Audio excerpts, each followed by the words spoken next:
Hi friends, എല്ലാവർക്കും നമസ്കാരം. അപ്പോൾ ഇതിൻ്റെ മുമ്പ് ഞാൻ നെല്ലിയാമ്പതിയിലേക്ക് ടൂർ പോയിട്ട് വീഡിയോ ഇട്ടപ്പോൾ നിങ്ങളുടെ എല്ലാവരും നല്ല സപ്പോർട്ട് ഉണ്ടായിരുന്നു.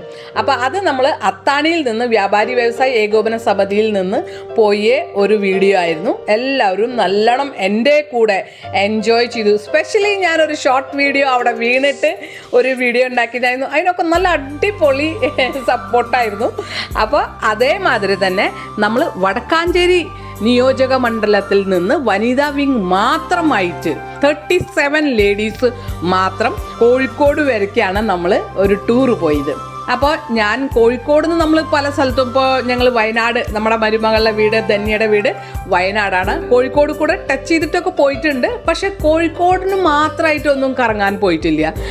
അതുകൊണ്ട് എനിക്കൊരു ഭയങ്കര ഒരു എക്സൈറ്റഡ് തന്നെയായിരുന്നു. സ്പെഷ്യലി നമുക്കൊക്കെ ഇപ്പോൾ ഒരു ടൂറ് അല്ലെങ്കിൽ ഒരു ട്രിപ്പ് എന്നൊക്കെ പറയുമ്പോൾ നമുക്ക് നല്ല സന്തോഷമാണ്.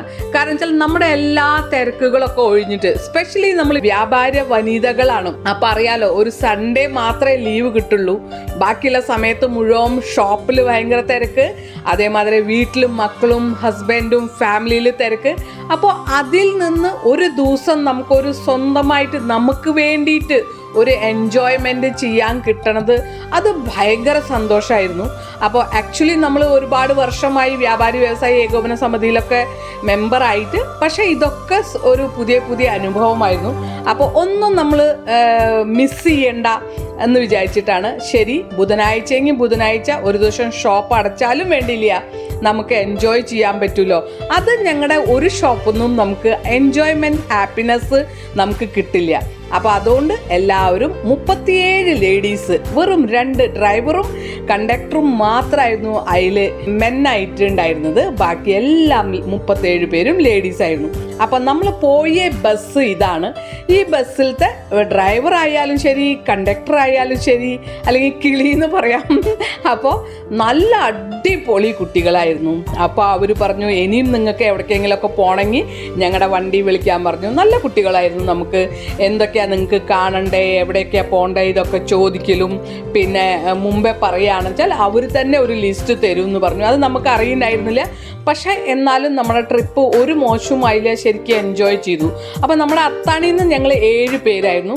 ഞാനായിരുന്നു ആദ്യം കാറ് സ്റ്റാർട്ട് ചെയ്ത് 5 മണിക്ക് കാർ എടുത്തു. ബാക്കി വഴിയിൽ പോകുമ്പോൾ നമ്മുടെ ഫ്രണ്ട്സിനെയൊക്കെ എടുത്തിട്ട് അങ്ങനെ പ്രീതയുടെ വീട്ടിലേക്ക് പോയി. അപ്പോൾ പ്രീത റെഡി ആയിട്ടിരുന്നുണ്ടായിരുന്നു. പ്രീതയുടെ മോൻ ഞങ്ങളെന്നെ മുണ്ടൂർ എന്ന് പറഞ്ഞ സ്ഥലത്ത് കൊണ്ട് എത്തിച്ചു. അപ്പോൾ 6:30 നമ്മൾ വണ്ടി സ്റ്റാർട്ട് ചെയ്യുമെന്നാണ് പറഞ്ഞിട്ടുണ്ടായിരുന്നു മുണ്ടൂരിന്ന്. പക്ഷേ എല്ലാവരും ഈ നേരത്തെയൊക്കെ വരണ്ടേ, അമ്മമാരല്ലേ. നമുക്ക് വേണ്ടിയിട്ട് ടൂറിന് പോയാലും ശരി, നമ്മുടെ വീട്ടിലത്തെ എല്ലാ കാര്യങ്ങളും സെറ്റ് ചെയ്യണം. സ്പെഷ്യലി ബുധനാഴ്ച ആയ കാരണം കുട്ടികൾ സ്കൂളിലേക്ക് പോകണതായിരിക്കും, ചിലപ്പോൾ എക്സാം ആയിരിക്കും. അപ്പോൾ ഇതെല്ലാം നമ്മുടെ ജോലികളെല്ലാം കംപ്ലീറ്റ് ചെയ്തിട്ട് വേണം നമുക്ക് വേണ്ടിയിട്ട് നമ്മൾ സന്തോഷിക്കാൻ പോകുമ്പോഴും. അതായത് ഫസ്റ്റ് നമ്മുടെ പ്രയോറിറ്റി ഫാമിലിക്ക് ആ സംഭവങ്ങളെല്ലാം കഴിഞ്ഞിട്ട് ആണ് വന്നത്. അപ്പോൾ ഒരു ഹാഫ് അവർ നമ്മൾ വൈകിട്ടുണ്ടായിരുന്നു. അങ്ങനെ മുണ്ടൂർ നമ്മൾ എത്തി. അപ്പോൾ അവിടെ കുറേ പേര്, ആ അടുത്തും ചുറ്റുമുള്ള ആൾക്കാരൊക്കെ അവിടെ വന്നു. എന്നിട്ട് അവിടുന്ന് നമ്മൾ ബസ് സ്റ്റാർട്ട് ചെയ്തു. അങ്ങനെ നേരെ നമ്മൾ ഏറ്റവും ആദ്യം കാണാൻ പോയത് കോഴിക്കോടിലെ തുഞ്ചത്തെഴുത്തച്ഛൻ, മലയാള ഭാഷയുടെ പിതാവ് എന്ന് അറിയപ്പെട്ട സ്മാരകത്തിലാണ് നമ്മൾ പോയത്. അതായത് തുഞ്ചത്തെഴുത്തച്ഛൻ്റെ വീടാണ് അത്. ലാസ്റ്റ് അതൊരു സ്മാരകമായി മാറ്റി എന്നൊക്കെയാണ് പറഞ്ഞത്. ആക്ച്വലി ഞാൻ ഹിന്ദി മീഡിയം ഔറംഗാബാദിൽ പഠിച്ച കാരണം മലയാളത്തിൻ്റെ പിതാവ് ആരായിരുന്നു, തുഞ്ചത്തെഴുത്തച്ഛൻ ആരായിരുന്നു അറിയാം. മലയാളത്തിൻ്റെ രചയിതാവാണ്, അങ്ങനെ ഒരുപാട് കേട്ടിട്ടുണ്ട്. എന്നാൽ ഡീപ്പായിട്ട് എനിക്ക് ഒന്നും അറിയാത്ത കാരണം ഞാൻ ഇതിനെക്കുറിച്ചിട്ട് ഷാനി, അതായത് നമ്മളുടെ കൂടെ അത്താണിയിൽ നിന്ന് ഒരു ഷോപ്പ് നടത്തുന്നത് എൻ്റെ ഫ്രണ്ട്, ആളോട് ചോദിച്ചു. ബിക്കോസ് ആൾ ഒരു കോളേജ് ലെക്ചററായിരുന്നു, ഹസ്ബൻഡും ഒരു കോളേജ് ലെക്ചററാണ്. അപ്പോൾ ആളോട് ഇതിനെക്കുറിച്ചിട്ട് ഞാൻ ചോദിക്കുമ്പോൾ എല്ലാവർക്കും ഇത്രയും പറയാനുണ്ടായിരുന്നു. ചില ആൾക്കാർക്കൊന്നും അറിയണ്ടായിരുന്നില്ല. തുഞ്ചത്തെഴുത്തച്ഛൻ കേട്ടിട്ടുണ്ട്, പക്ഷെ ഡീപ്പായിട്ട് പഠിച്ചിട്ടൊക്കെ ഉണ്ട്. മലയാളം പഠിച്ചിട്ടുണ്ട്, കേരളത്തിൽ ജനിച്ചു വളർന്നാണ്.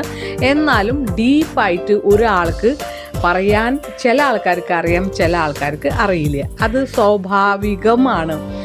എനിക്കൊക്കെ എന്തെങ്കിലും ഒരു തുണ്ട് കിട്ടിയാൽ മതി, ഒരു കുറച്ച് കിട്ടിയാൽ മതി. പക്ഷെ ഞാൻ അതിനെക്കുറിച്ചിട്ട് കൂടുതൽ മനസ്സിലാക്കിയിട്ട് പെട്ടെന്ന് അത് എത്ര നല്ല രീതിയിൽ എക്സ്പ്ലെയിൻ ചെയ്യണമെങ്കിൽ എനിക്ക് സാധിക്കും. അത് ഞാനൊരു ഭാഗ്യമായിട്ട് കണക്കാക്കണം. ഈ യൂണിവേഴ്സിന് താങ്ക് യു എന്ന് പറയണു. ബിക്കോസ് ഞാൻ മലയാളത്തിൻ്റെ പിതാവ് ആരായിരുന്നു ഒന്നും അറിയാണ്ട്. എന്നിട്ട് നമ്മൾ അവിടെ പോയി കഴിഞ്ഞപ്പോൾ അവിടെ ഒരു മരം, അതിൻ്റെ ചുറ്റും മണലിട്ടുണ്ട്. എന്നിട്ട് അവിടെ എല്ലാവരും ഓം ശ്രീ ഗണപതയെ നമ എന്ന് നമ്മുടെ ഫിംഗർ കൊണ്ട് എല്ലാവരും എഴുതിയിട്ടുണ്ടായിരുന്നു. ഞാനും അപ്പോൾ ഫിംഗർ കൊണ്ട് ഇങ്ങനെ എനിക്ക് പ്രീത കാണിച്ചു തന്നു, ഇങ്ങനെ എഴുതാം. ആക്ച്വലി എനിക്ക് മലയാളം എഴുതാൻ അറിയില്ല, എന്നാലും എനിക്ക് മലയാളം എഴുതാൻ വേണ്ടിയിട്ട് ഞാനത് എഴുതി. അവിടെ നമ്മൾ കുറച്ച് കറങ്ങി നല്ല രസമായിട്ടും ഡീസൻ്റായിട്ടാണ് അവിടെ എല്ലാം ഒരുക്കി കൊടുക്കുന്നത്. പിന്നെ നമ്മളവിടെ കുറച്ച് നേരത്തെ എത്തിയ കാരണം പുറത്തൊക്കെ നിന്നിട്ട് ഒരുപാട് ഫോട്ടോസൊക്കെ എടുത്തു.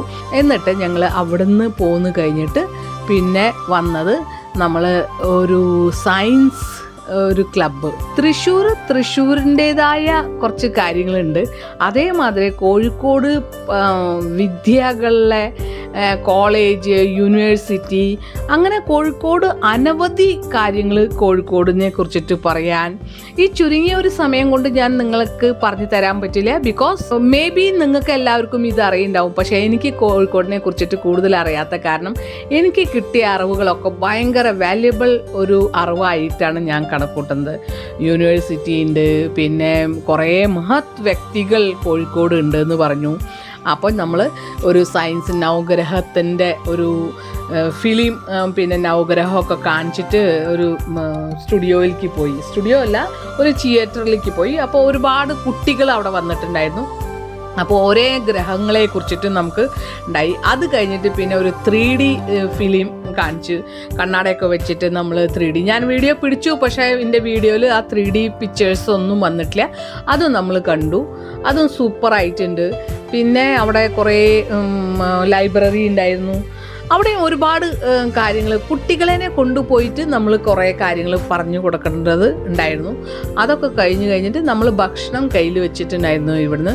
അപ്പോൾ അവിടെ തന്നെ നമ്മൾ കഴിച്ച് പിന്നെ നമ്മൾ പോയത് മിഠായി തെരുവ് എന്ന് പറഞ്ഞിട്ട്. കോഴിക്കോട് ഭയങ്കര ഫേമസ് ആണ് മിഠായി തെരുവ്. അപ്പോൾ ഞാൻ എന്താ വിചാരിച്ചത് വെച്ചാൽ ഫുള്ള് മിഠായികളായിരിക്കും. ബിക്കോസ് ഞാൻ സ്വീറ്റ് ഭയങ്കര ഇഷ്ടപ്പെടുന്ന ആളാണ്.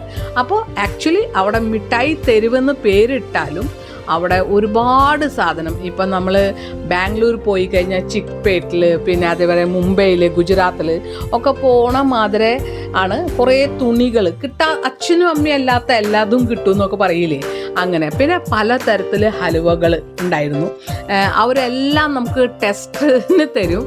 അപ്പോൾ കഴിച്ചിട്ട് നമുക്ക് തോന്നും ഏത് സ്വാദാണ്, ഏതാ നല്ലത് എന്ന് നമുക്ക് തോന്നും. ഞാൻ ഫ്രീ അല്ലേ, എല്ലാം ടേസ്റ്റ് ചെയ്ത് നല്ല രസമായിട്ടുണ്ടായിരുന്നു. പിന്നെ ലാസ്റ്റ് ഞാനൊന്നും വാങ്ങിച്ചില്ല, ബിക്കോസ് തടി കുറയ്ക്കാൻ നോക്കുകയാണ്. കുറേ ആൾക്കാർ അവനെ കുട്ടികൾക്കും പിന്നെ ഗിഫ്റ്റ് കൊടുക്കാനും ഒക്കെ സ്വീറ്റ്സ് വാങ്ങിച്ചു, ഡ്രസ്സ് വാങ്ങിച്ചു, എല്ലാ തരത്തിലുള്ള പല സാധനങ്ങളും അവിടെ കിട്ടിയിരുന്നു. എല്ലാതും വാങ്ങിച്ചു. അത് കഴിഞ്ഞിട്ട് നമ്മൾ ബീച്ചിലേക്ക് പോയി. ബീച്ച് 24 hours തുറന്നിരിക്കും എന്ന് പറഞ്ഞു. പിന്നെ അവിടെ ബീച്ച് ഫെസ്റ്റ് നടന്നുകൊണ്ടിരിക്കുന്നതായിരുന്നു. അങ്ങനെ അടിച്ച് പൊളിച്ച് കോഴിക്കോട് ടൂറ് കഴിഞ്ഞു. ഇതുപോലെ കിട്ടിയ അവസരം ആരും മിസ് ചെയ്യാണ്ട് എവിടേക്കാണ് ടൂർ പോകേണ്ടത്, അതേമാതിരി കുറച്ച് ആൾക്കാർ തന്നെ ഹാപ്പി ആവാണ്ട് ഒരുപാട് ആൾക്കാരുടെ കൂടെ ഹാപ്പിനെസ് സ്പ്രെഡ് ചെയ്യുക. നമുക്ക് ഈ ലൈഫിൽ ഇതൊക്കെയാണ് പറ്റുക. നമ്മളാൽ ഒരു വ്യക്തിനെങ്കിലും സന്തോഷിപ്പിക്കാൻ പറഞ്ഞാൽ ദാറ്റ്സ് ഗ്രേറ്റ്. നിങ്ങൾ എത്ര ലക്ഷങ്ങൾ ഉണ്ടാക്കിയാലും അതിനെക്കാട്ടിലും അപ്പുറമാണ് നമ്മൾ മറ്റുള്ളവർക്ക് സന്തോഷം. കാരണം ഒരു ഷോപ്പിലും പോലും സന്തോഷം കാശ് കൊടുത്താൽ കിട്ടാത്തതാണ്. അപ്പോൾ ഗായ്സ്, ഞാൻ പറയണത് ഹാപ്പി ആയിട്ടിരിക്കുക, ഇതുപോലത്തെ എല്ലാ ടൂറിനും പോവുക. Bye guys.